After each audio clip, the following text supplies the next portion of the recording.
Okay, let's get started then. So hi everyone, thanks for joining. I'm Lizzie Harnett. I'm a researcher at the University of Oxford's Sustainable Finance Programme. I did geography at undergrad in Oxford at Jesus College, and stayed in Oxford ever since, really. I did a master's in environmental policy and then a PhD in economic geography and environment. And am now a stipendiary lecturer in human geography at Jesus College, but also work as a researcher in the Sustainable Finance Programme. So if you have any questions at any point around sustainable finance, the economics of climate change, or geography in Oxford, or any of the things that I've just mentioned, then please do feel free to email me at elizabeth.harnett@smithschool.ox.ac.uk, or we have a Jesus College Google Doc that you can add specific questions to. And I'll be tracking this throughout the lecture today. So either just unmute yourself and do feel free to ask questions, or type them into the document and I will try and keep track of them and answer as I go. And there'll be a questions and answer session at the end as well. So do feel free to pitch in and I'm happy to answer anything that would be helpful, really. So I'm going to be talking around the economics of climate change today, and particularly how we get to net zero finance. So I'll get started. And if at any point my sound or my video turns off, then please do just let me know. So to start with kind of some of the basics, and I'm sure that you're aware of this and have been learning about this at school and in the news, but our climate is changing. We know this. We now have evidence that it's almost impossible that without human-induced climate change, the weather anomalies and the climate change that we're seeing would actually happen. And we've seen this recently. So just in the last few months, we've seen temperatures exceeding 38 degrees in Siberia. We've seen a heat wave this week in the Middle East as well. So there's lots of examples from around the world of how our climate is changing, and the fact that it's changing unevenly around the world as well. Some places are being affected more than others. And this has an implication for the global economy, for our financial systems. But actually, one of the things that's really important to remember is that climate change is both a risk and an opportunity for the global economy. And I'll talk more about this. So how is environmental change and climate change a risk to the economy? So the World Economic Forum, which is an international group who talk regularly around and rank the risks facing the global economy, they've started to look at environmental change as actually one of the most likely and the most impactful economic risks facing the world today. So we can see in this chart, and I hope you can see, that 5 of the 10 most likely long-term economic risks are related to the environment. So we've got extreme weather, climate action failure, natural disasters, biodiversity loss, and human-made environmental disasters. And these all interlink together. But we're starting to see the economic costs already affecting our financial system. So we've seen extreme weather has cost $215 billion in 2018 alone. And this is both a factor of increased extreme weather, but also more people living in areas that are being affected by extreme weather. So as we build more cities along coastlines, for example, more people are being affected by extreme weather events such as hurricanes, at the same time as those hurricanes and storm systems are getting more intense. So since 1980, Europe has suffered more than $450 billion euros worth of economic impacts, but also 115,000 deaths have been caused by extreme weather. And one of the key questions that economists are trying to work through at the moment is, how do we put a price on life?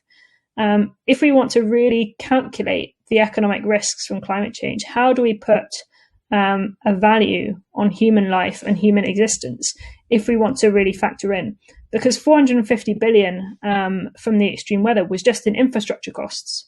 And obviously that doesn't really fully take into account all that has happened and the actual cost to our economies and to our societies. And crudely, the World Bank and the UN have figures that put the price on life around £30,000, $30,000. And I think it's one of the really key things is how would you start calculating that? Do you think £30,000 is the right price to put on a life when trying to calculate the costs of climate change going forward? But there are other risks as well. And we can break these down when looking at the economic risks from climate change. So we've got different types of risk that we can start to factor in when we're trying to calculate the risk that we face. So there's regulatory risk, something that we call transition risk, which is how do we price in the fact that as we move further into the 21st century, nations, cities, and states will start to take regulatory changes that change the price of companies, that change the price of local areas, and that change the price of commodities. So how do we factor that into our decision making as we go forward? How do we understand the economic changes that will occur from things like carbon risk and carbon pricing? How do we calculate the impact of carbon taxes as they might be brought in, and on different types of subsidies, whether that's subsidies for fossil fuels decreasing or subsidies for renewable energies increasing? These are all going to change the economics of our everyday lives, and particularly the economics of nations. Secondly, there's the physical climate risk. How is a company, for example, going to be affected by flooding? Is it going to be affected by drought? Is it going to be affected by storm surges or by wildfires? And we've seen this recently in the fact that the Australian wildfires, for example, that happened earlier this year, caused a lot of damage, both to individual companies, but also to the national economy of Australia. And by extension, different countries that rely on exports from Australia as well. So whole international trade systems are affected by extreme physical climate risk. Thirdly, we've got market forces, and this can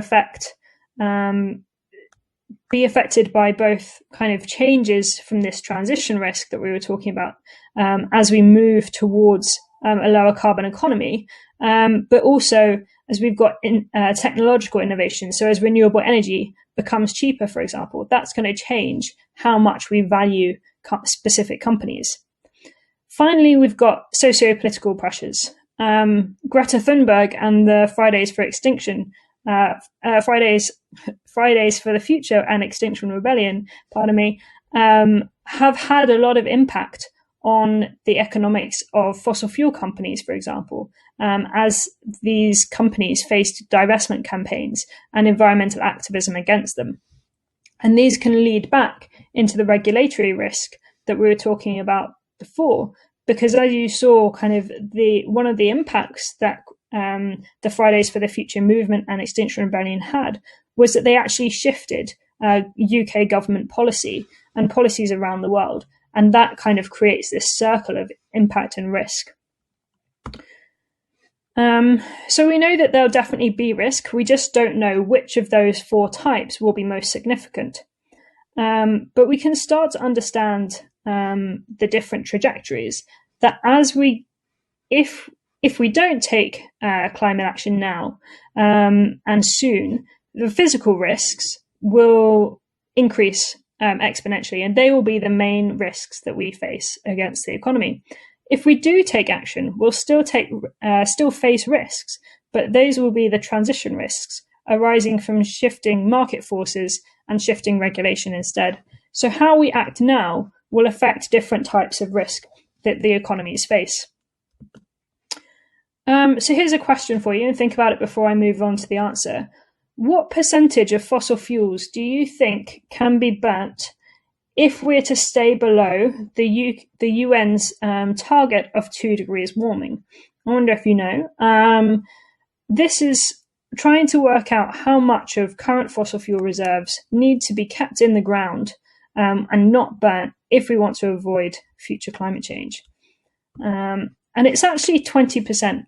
So we have something called a carbon budget, which we know are the burnable emissions before which we reach the 2 degrees targets and climate change becomes much more damaging. And we've also calculated that only 20% of current reserves, so that's the known oil that is accounted for in fossil fuels companies' balance sheets, are within this budget. The rest has to all stay in the ground. That's 80% of all listed reserves, if we want to avoid 2 degrees warming. And this, the value of this is calculated at roughly $28 trillion, and it's a lot of money.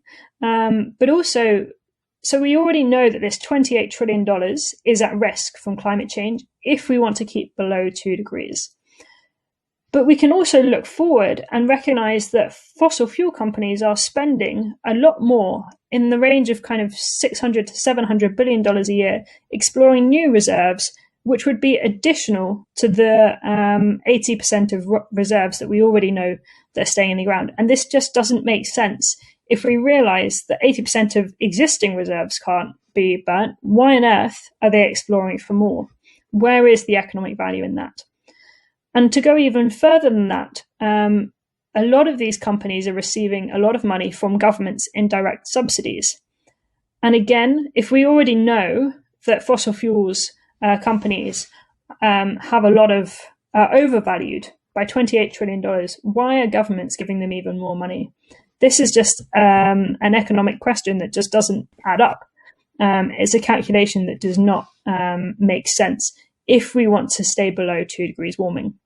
So we need to find alternative energy production and alternative financing systems that will allow us to not to avoid going past 2 degrees warming and to reach the net zero target. So what is net zero? You might have heard about it. We have a net zero policy now in the UK. You might have heard about it in class and in the media. So net zero was part of the Paris Agreement that was made in 2015, which suggested that the world should seek to achieve a balance between anthropogenic emissions by sources and removal by sinks of greenhouse gases in the second half of this century. And this has been interpreted to mean that we should try and meet net zero by 2050 as a whole. That means that some countries will have to meet net zero faster, whilst others can take more time. And the UK government has now passed this into law. So the UK legally needs to meet its net zero target by 2050. And what this really means is that we need to be taking more carbon emissions out of the atmosphere than we're putting back in. And this can be achieved both by reducing the amount of carbon that we're producing. So on this chart, reducing the blue, but also increasing the amount of carbon removal that we're doing, which is increasing the green. And in terms of carbon removal technologies, this doesn't just have to be carbon sucking technologies, the carbon capture and storage technologies, which are quite unproven and quite expensive at the moment. But it can also be investing in the natural carbon sinks, such as oceans and forests, which are natural ways in which we capture carbon, and actually reducing the amount that we're deforesting and reducing the amount of plastics and improving the health of ocean ecosystems can all count towards this goal. So how much will it cost to get here? How much do we think that we need to change our economy to reach this net zero target? And a lot of economists have debated these figures, but the latest estimates by the Climate Change Committee in the UK suggest that it's going to cost us £50 billion to reach the 2050 target, which is signed into law. And this sounds like a lot of money, and it is a lot of money. But we also need to remember that this is not just a cost. This is not something we're going to spend 50 billion and we're not going to get anything back for it. Actually, the costs of unmitigated climate change could be far greater. But we also need to think of this spending as an investment. It's not just something that we're going to pour down the plug hole and never see any benefit from. Every pound that we spend reaching net zero has other benefits and can produce economic returns and profit for the country, and more so if it's spent wisely. So we can develop expertise and resilience, and we can invest in new jobs and get cleaner air and have warmer homes.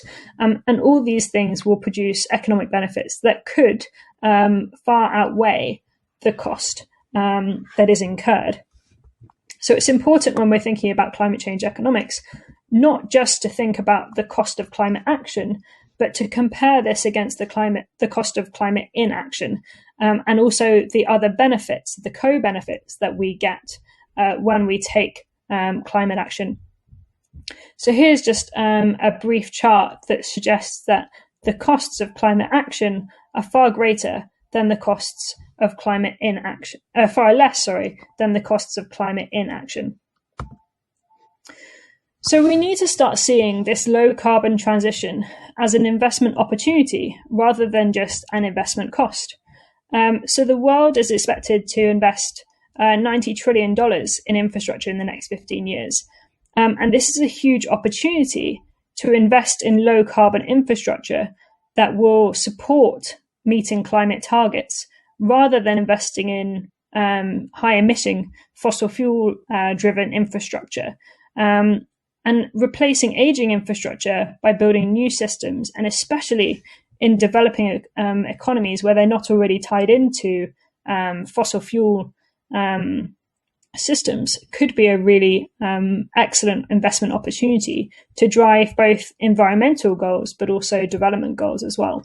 And I'll come to back to that point in a bit. So this chart on the right just gives you a bit of an indication as to the investment gaps, the rise in investments that we need if we're going to meet different climate change targets. So if we want to meet the current goals set, so the NDCs, the nationally defined contributions, so this is what countries have currently said that they will spend going forward to 2030 and 2050. We'd only spend just less than 250 billion by 2050. But actually, if we want to reach 1.5 degree target, which is kind of the assumed goal that we would have as a result of the UN COP processes, we'd need to be spending almost 1.5 trillion additional dollars going forward, which sounds like a lot, but again, isn't huge when you compare it to the $90 trillion that we're already expecting to spend on infrastructure over the next 15 years. So if we put that towards low carbon economy, there's certainly opportunities for making a significant change and reaching this 1.5 degree target. So as I said, as well as the costs, we also need to look at the benefit. And I think that this cartoon just sums it up perfectly. You know, even if climate change isn't happening and isn't caused by human-induced climate change, why wouldn't we want new jobs? Why wouldn't we want livable cities? Why wouldn't we want clean water? All of the things that we're investing in now, when we're thinking about climate change and the low-carbon economy, are good things for not only for the environment, but for our society as well, and actually for our economies. So there shouldn't be this discussion around the costs of climate change unless we're also putting that against the benefits from that as well. So what are some of the investment opportunities relating to climate change? Where can we put our money if we really want to make a difference? So we can invest in clean energy, we can invest in efficiency gains. And these are the things that are often talked about in the media. But actually, as I was saying with net zero, we also want to be putting our money into protecting landscapes. We want to be protecting oceans and farmland, and protecting biodiversity, reducing pollution and waste. But we can also drive infrastructure and transport towards more energy efficiency and climate alignment. And actually, COVID-19, although it has a lot of obvious societal impacts and health related impacts, as we are as the global economy has taken such a huge economic hit, we can start to think about how we use the unprecedented government bailouts to redirect our financial spending towards the green economy. If the government is going to have to spend trillions of pounds to get the economy back up and running, why would we want to go back to an inefficient and heavily polluting economy when we can build back better?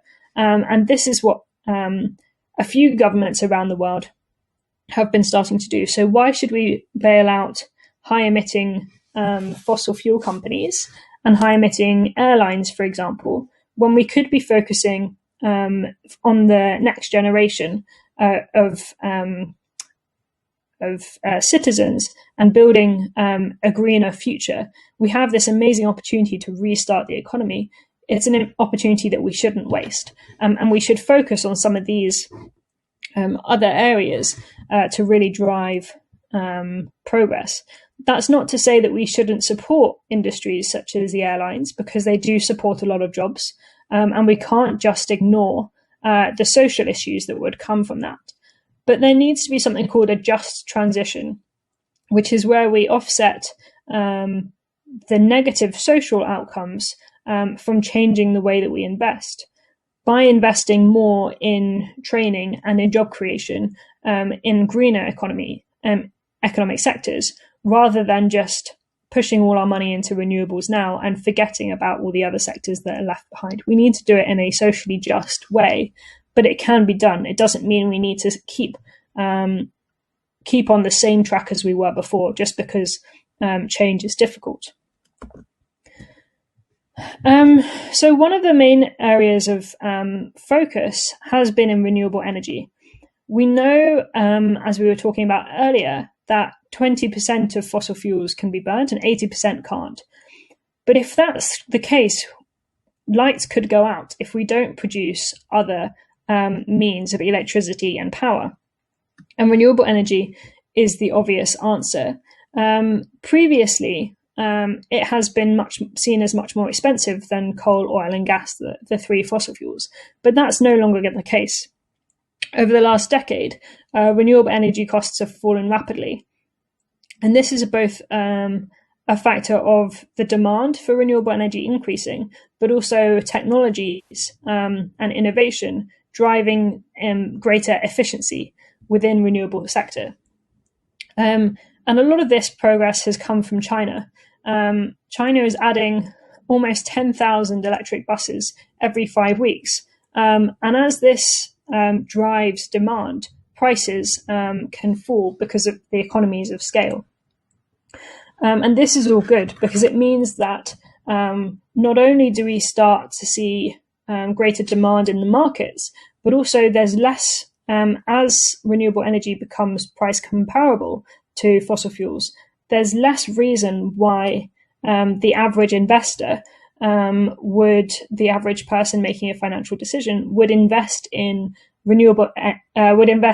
fossil fuels rather than in renewable energy costs. If you didn't care about climate change at all, it would now be a better decision to invest in renewable energy than it would be to invest in fossil fuels. And that's where we really need to get to for large-scale change to occur.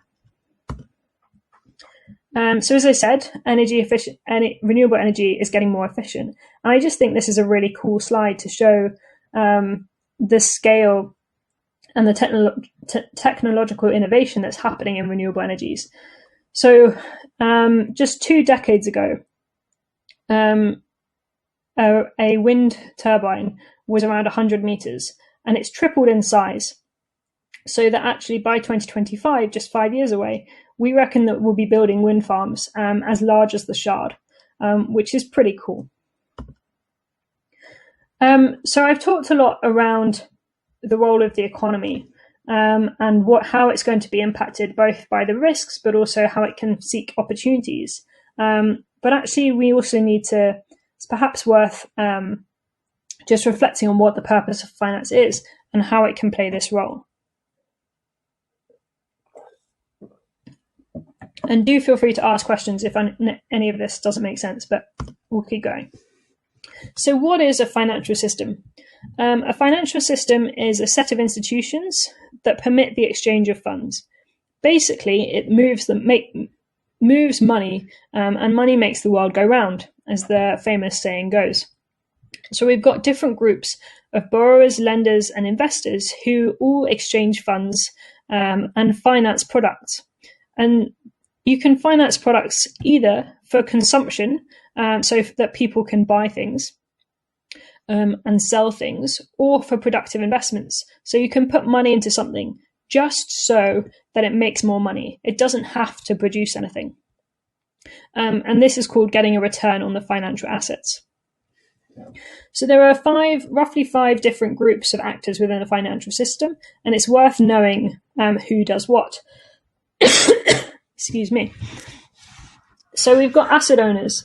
Asset owners are pension funds, insurance funds, and something called sovereign wealth funds. Sovereign wealth funds own a lot of national wealth.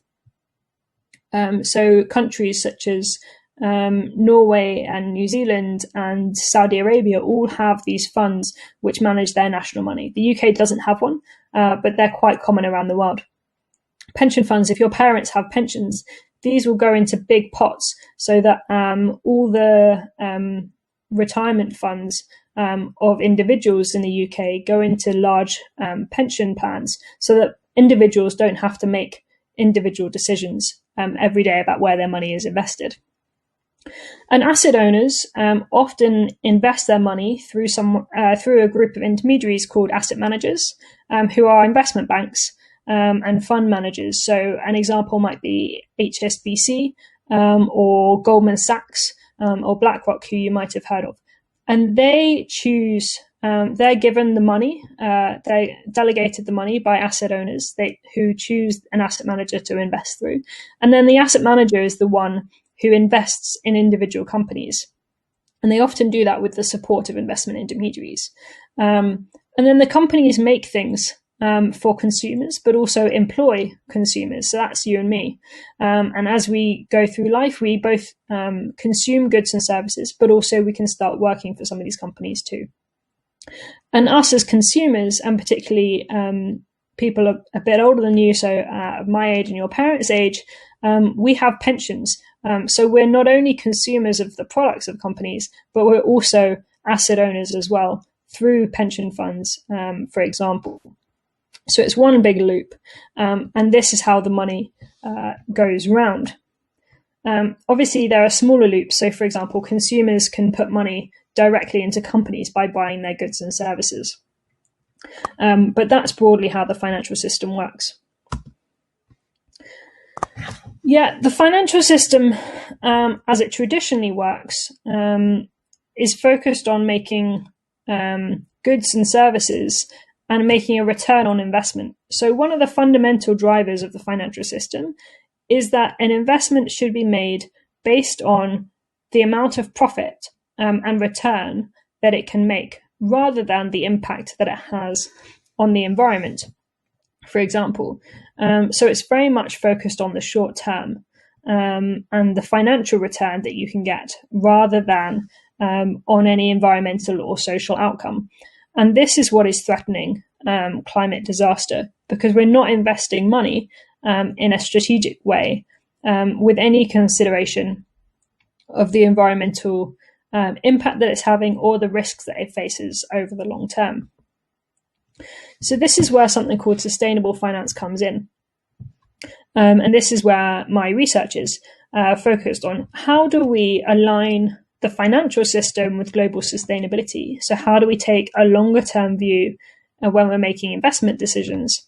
And secondly, how does this financial system contribute to the transition towards global sustainability? So not only is it about how we protect the economic systems that we have today and make them resilient to climate change, it's also a question of how we can contribute to climate change as well.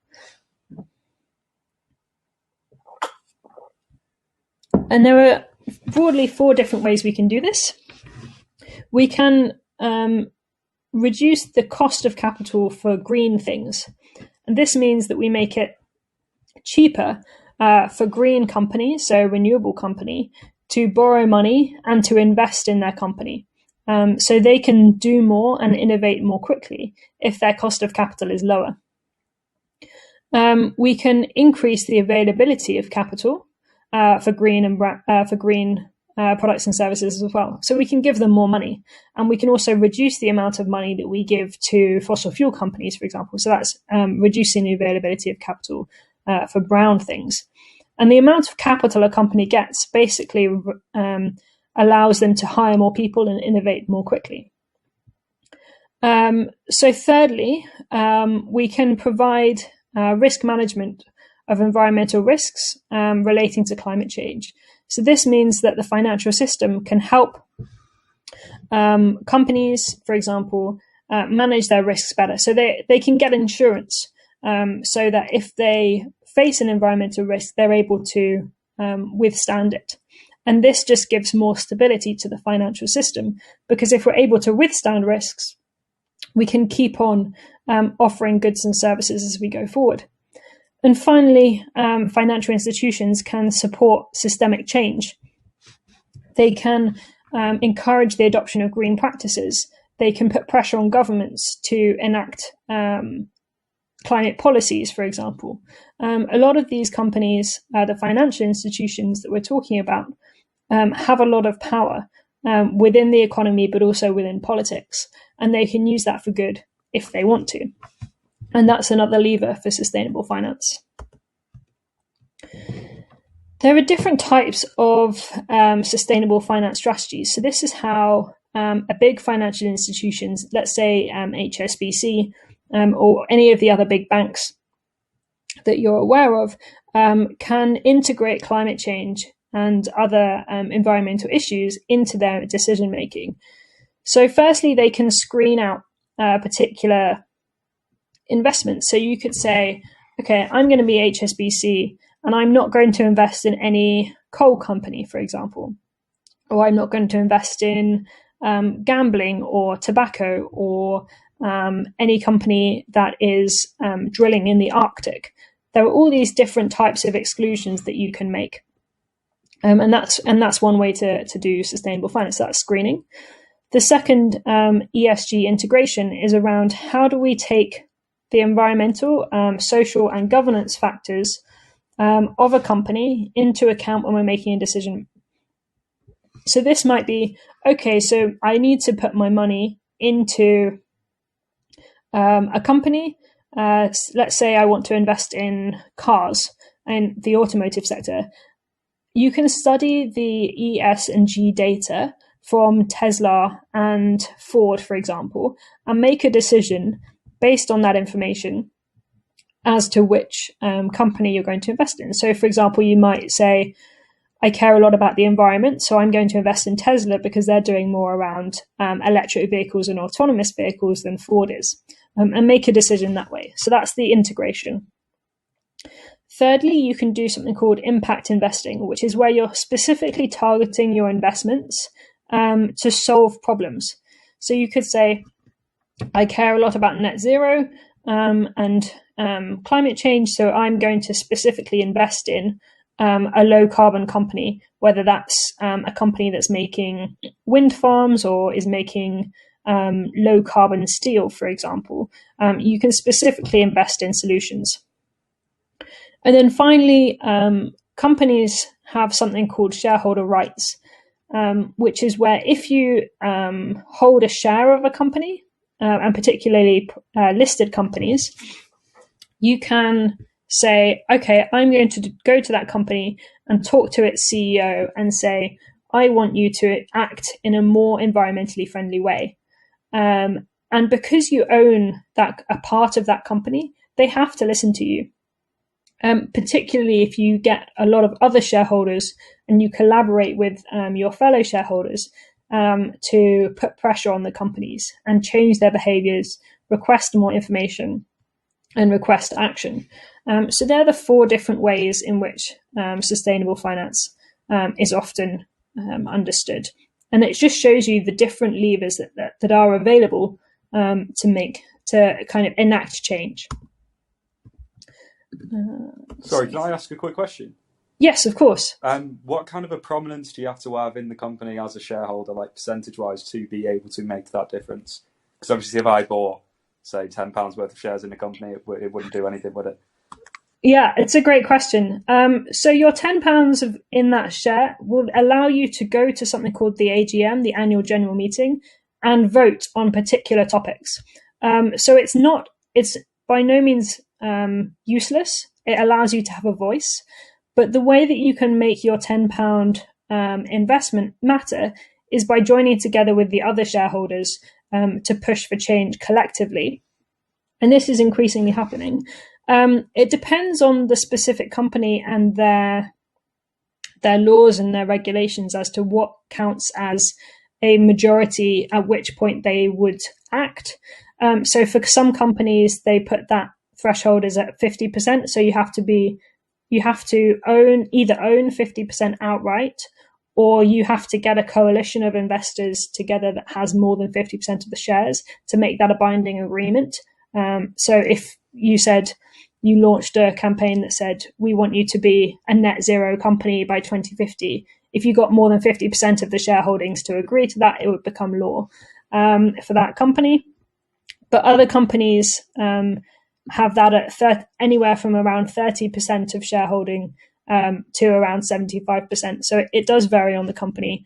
But obviously, the more you own, the more impact that you're going to have. And kind of collaborative engagement is definitely becoming more common around this climate agenda. But you're also seeing that companies are actually acting, even if, say, 10% of shareholders are making a loud voice around climate change. It actually sends quite a strong signal, even if it doesn't become legally binding. It sends enough of a signal to a company that they might consider acting anyway, because they don't want to piss off their shareholders either. And they don't want to, obviously, a shareholder can sell their shares at any point. So if the company is completely ignoring a significant percentage of their shareholders, they could lose that investment, which is bad for them. So they might start acting if shareholders are starting to make significant noise. But great question, thank you. So why does sustainability and sustainable finance matter? Why are financial institutions starting to take this seriously? There's several different reasons. So firstly, there's this obligation to society, because actually these financial institutions, although they often don't seem like it, are investing society's money. It's our money that they're investing. So they have this kind of incentive to act as that. There's something called fiduciary duty, which is the legal terminology of the fact that these financial institutions have a duty to act on the best interest of their shareholders, which is ultimately us as civil society. Secondly, there's financial materiality. So if you're a financial institution and you're not taking climate change seriously, you're likely to suffer all of the risks that I mentioned earlier. So it's actually a financial decision. So even if you didn't care around climate change, taking these risks into account will affect, or not taking these risks into account will affect your financial bottom lines and your returns. If a company invests in energy efficiency, they're going to save money. So the same goes for a financial institution, that you should be investing in the companies that are doing the most energy efficiency, because they'll be the ones that are saving money. There's also this social license to operate, which goes back to the ideas of obligation to society, that if financial institutions aren't taking our collective interests into account, we might just move our money. You might say, this pension fund X is not thinking about climate change. I'm going to move my money to pension fund Y because they're doing a better job. So they need this social license to operate to keep going. And linked to this, there's a sense of trust in the financial system and the role that the financial system has, and the financial institutions have, has declined since the financial crisis and all the governance scandals that have arisen in the last decade. And it's an important way to kind of rebuild the reputation of these companies, is to be seen to be doing more on environmental and social issues.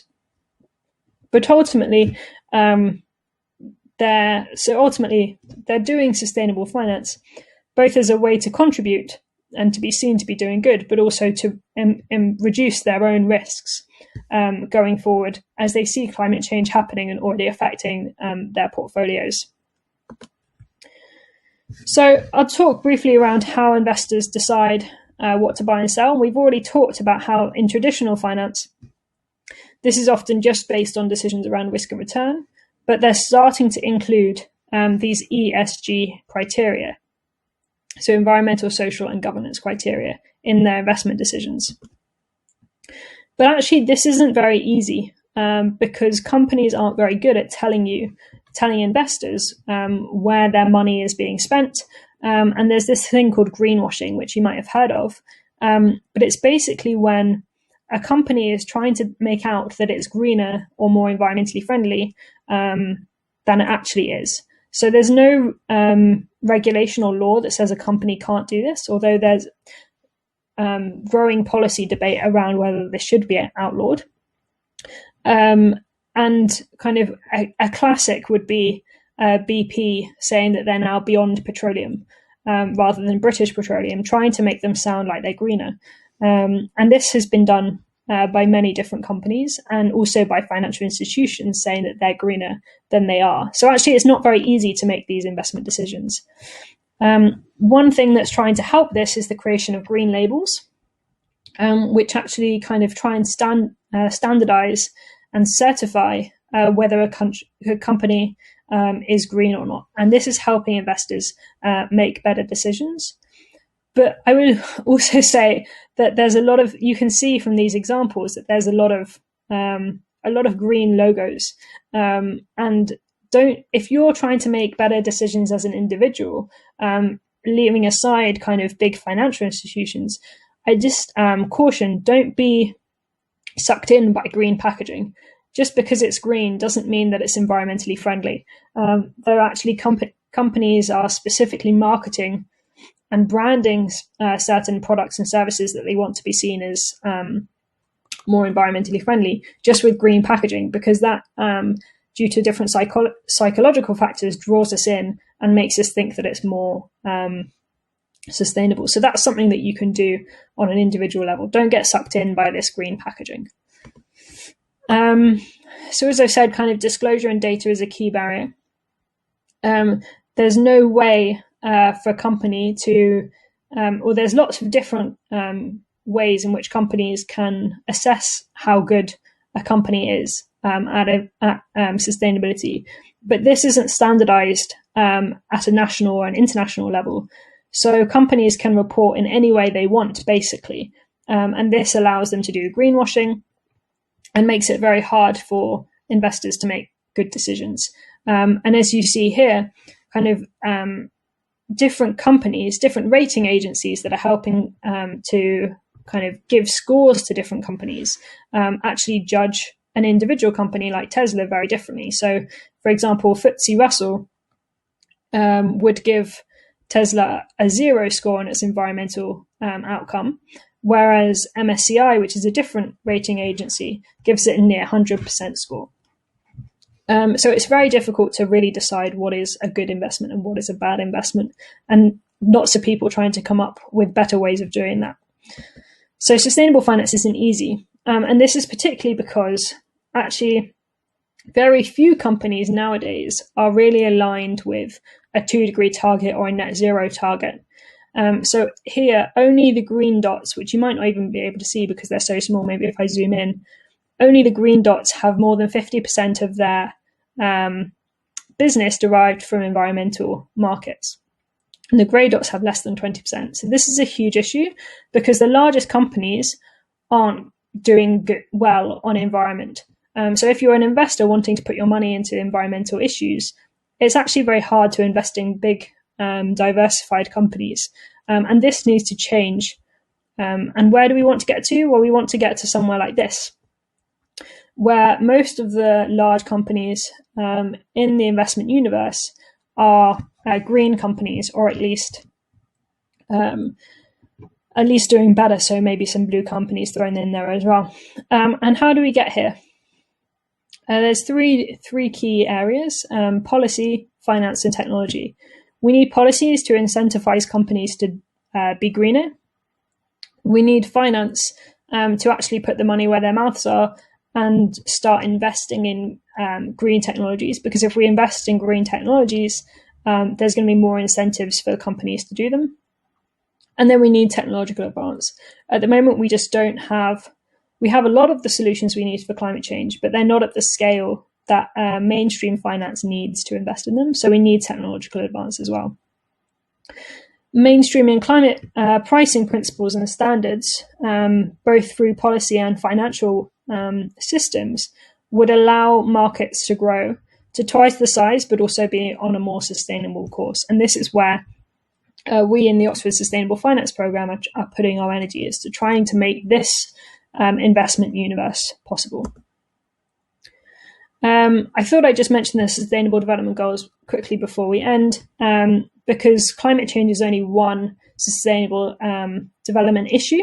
And although we're talking about it today as this focus for sustainable finance, actually sustainable finance goes beyond climate change, and investors are trying to tackle all of these development issues within their investments. It's not easy because we don't have good data, and some of the goals are complementary, but some are mutually exclusive. So that has to be taken into account as well. Who is responsible for finding solutions and paying for them? And I'll leave this as a question for you, and maybe we can discuss it as a group in a minute. But actually, we are all responsible for finding solutions. We can't just leave it up to policymakers. We can't just leave it up to Greta Thunberg. But actually, large financial institutions have the money to make these solutions happen at a large scale. So they do have a significant role in meeting the 2-degree and net zero targets. I'd say we are moving towards this. There has been regulatory and kind of financial momentum growing in the last 5 years. The UK's got a net zero target. Different states in America are starting to go aiming for net zero as well, as are big companies. So Apple and Google and Microsoft have all announced big climate action targets in the last few weeks. And the UK is working, and the EU especially, are all working on this idea of how do we define what is green and how do we incentivize investment in them. So there's a lot of progress being made. So it's not just a passing fad. Environmental challenges are becoming more severe, and we're starting to see the scale of them and the cost of them in our economies. So there's growing awareness of them and the risks and the opportunities there within. And it's making a particular impact, but also we can start to see the benefits of climate action if we take it early and fast. Societal concern and pressure on financial institutions to act is also increasing. We saw that with Greta Thunberg last year, and with COVID this year. We're starting to see that the economy isn't as stable and resilient as we thought it is. So we need to take steps now to make sure that it is going forward. And as countries develop, we know that we need more investment money to be spent. So there's a lot of investment opportunity there. And if we do that well now, we can build a better future whilst also making money so that future generations have a solid economy as well as a resilient environment. The question is whether the change towards sustainable finance is happening fast enough to meet the net zero goals. And I would say at the moment not, but we're definitely building momentum. So how do we fit in? How do you fit in? the economy is ultimately shaped by our collective demand for goods and services. So the more we demand sustainable lifestyles and the more we act in a sustainable way, the quicker our economy will shift towards them. So how do we buy more green stuff and less stuff as a whole? How do we change what companies are receiving as their signal of demand? How do we fly less, for example? Obviously, that's a bit of a tricky one in COVID. We don't fly at all, but as COVID ends and we go back to some kind of normality, how do we change our behaviors to reflect that? And changing the diet is one other way of doing that. But I think also COVID has made us realize that we can't just do this on an individual basis. We need systemic action. COVID as a whole, with the global lockdown in March and April, is estimated that it will only reduce carbon emissions globally by around 7 to 15% in 2020. We need that scale of change every year from now until 2030 if we're going to reach the 2 degrees goal.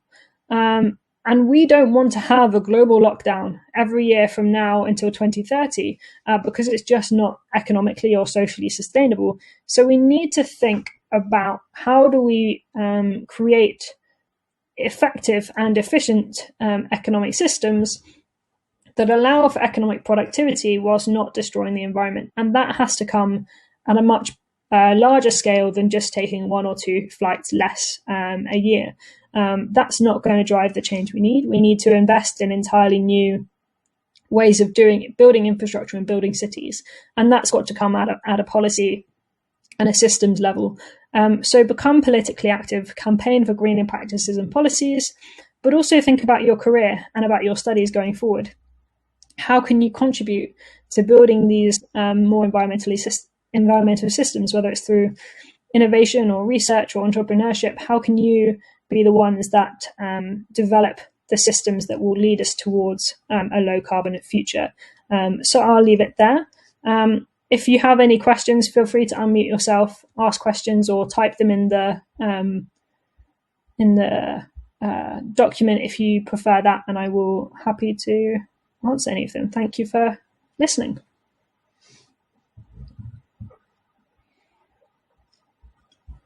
Thank you very much. That's all right.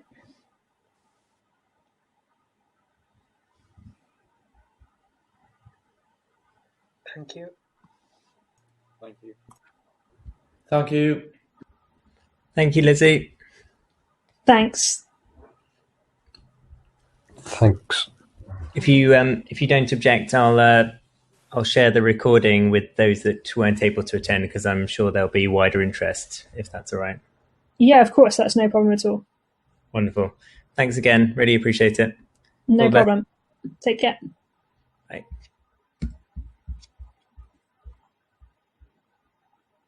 Yeah, if you do have a question, feel free to ask.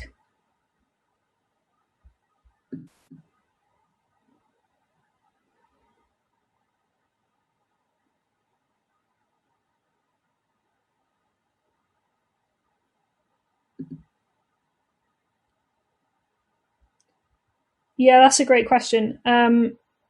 So in terms of deciding between geography at Oxford or Cambridge, I had a bias because some of my family had been to Oxford, so I already knew the system. But one of the things that I really liked about the Oxford course was that it really emphasized the real-world application of geography and had theory involved, but was very much focused on topics around environment, climate change, and development, which I was really interested in and seemed a bit more applied than the Cambridge course, which I definitely appealed to me. But both are similar, and both are very good courses. I think one of the reasons that I also applied to Oxford was that there were some of the professors that were at Oxford seemed really interesting and writing really interesting research compared to, and kind of were a bit more famous. They'd written books that I'd read and I'd seen them on giving interviews and lectures. So I knew some of the Oxford professors, and I wanted to be taught by them. So that's how I chose Oxford rather than Cambridge. But both are excellent.